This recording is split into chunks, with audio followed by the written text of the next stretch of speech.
Hey everyone, it's Elliot here, and today I'm going to be talking about the Tether critical announcement and what that means in terms of Bitcoin. I'm also going to be discussing what hacking Bitcoin could mean for your investment.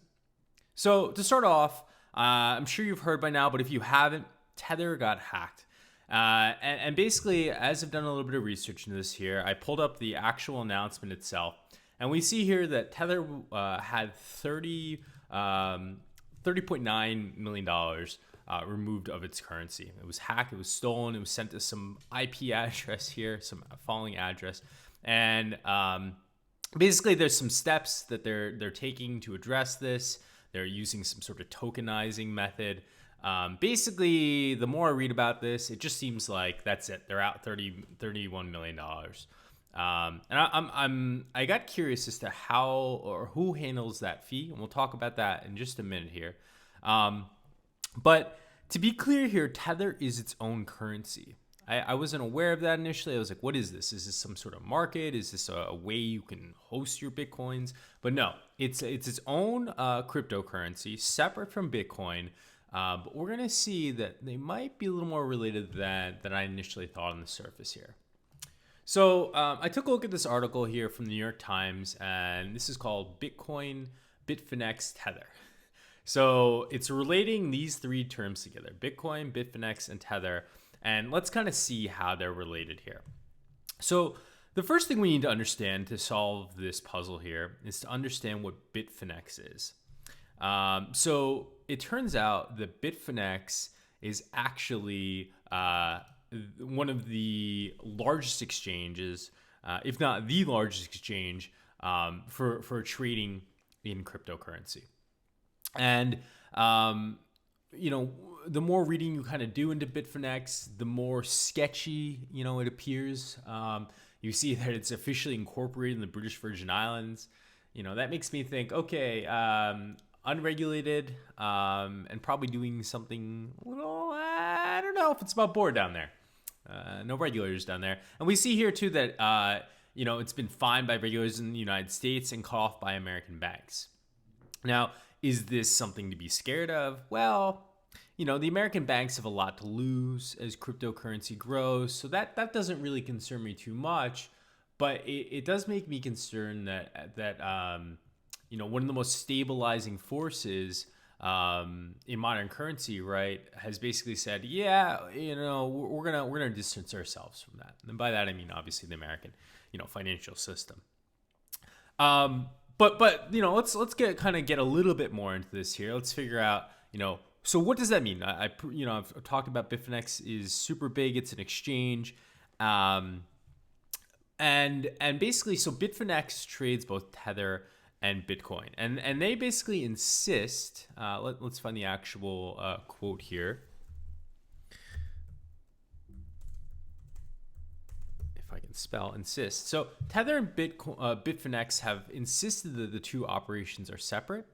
But leaked documents known as the Paradise Papers, which were made public this month, show that Appleby, an offshore law firm, basically helped the Bitfinex operators. So there's these Bitfinex operators helped set up Tether in the British Virgin Islands, right? So they're both set up in the same place. There's some evidence there that shows that they're linked. The more reading you kind of do into this, you also see the customers can buy Tether coins on Bitfinex and then transfer them to other virtual currency exchanges, providing a way to move dollars between countries without going through banks. Well, that makes sense maybe that the American banking system would cut them off, right? But it also seems like it's a great way to turn dollars into Bitcoins. And therein lies, in my opinion, some of that linkage. Also, it's all going through Bitfinex, the exchange. So definitely was very interested to learn that, even though Tether is its own cryptocurrency, there is some relation between the two. So that kind of got me thinking, like, just how vulnerable are cryptocurrencies? Well, there was an article printed today on the Washington Post here that says that hackers have lots of ways to ruin a Bitcoin's trader's day. And, that was pretty interesting to me. the more research I did into it here, there have been cases in the past where Bitcoin has been hacked and has lost an amount of $450 million at one point. So it is, this exchange is vulnerable at times, and Bitcoin itself can be vulnerable, even though that's not what was hacked recently. Certainly, this hack raised concerns about cryptocurrency safety overall. So I found that pretty cool. Another item that we kind of see in this report here, we also see that it's not just American banks that are concerned about this. This is an example here. We read in this article, Taiwanese lenders had blocked all incoming international transfers from Tether itself. Several exchanges saying they're suspending Tether transactions, according to news websites Bitcoin.com. So Bitcoin.com and all this cryptocurrency seems very wrapped up together to me. But I wanted to kind of end the cast here on something positive, and thankfully there was some positive news in the market today.